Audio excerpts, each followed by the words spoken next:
Nid rai. A'r pibydd ola gwyddon ni yng Nghymru, boi'r enw Ifan Gethin, oedd yn dod o ffarm ger Ystygynnes, a fi'n dod o Ystygynnes. Felly fi'n hoffi meddwl bod fi'n yr elyniaeth yn rwled yr Gethins. Felly dyma ti set o bibau cod Cymraeg. There is a tradition in Wales, apparently. We don't believe it, most of us don't believe it, but Jacob here insists that it's true, of playing pipe chord in Saesneg. Bagpipes. Yes, they call them bagpipes here too. And in fact, apparently the last guy who played them ever here in Wales was from a chicken and rice. And Jacob feels like he's in some kind of lineage thing. Whatever. Anyway, and this song anyway is from Anglesey, so it's nothing at all to do with it. I've also got a holiday cottage in the door down.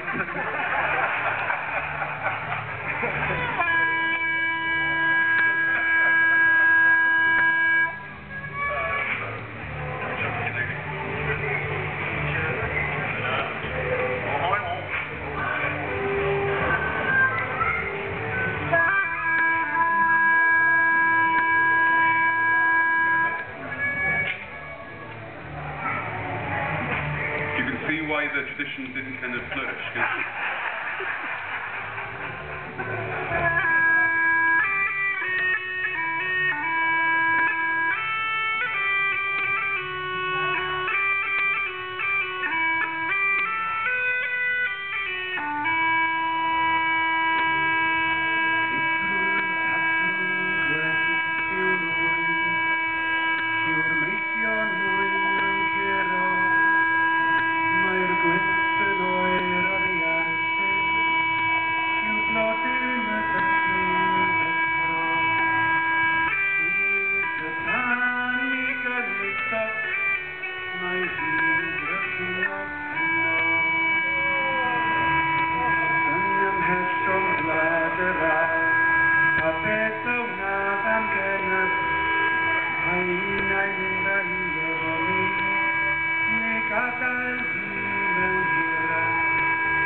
Yn gweithio yn dair amdani, weithiau'n gwasgu fy hun mewn cell, ac weithiau'n hesod i wrth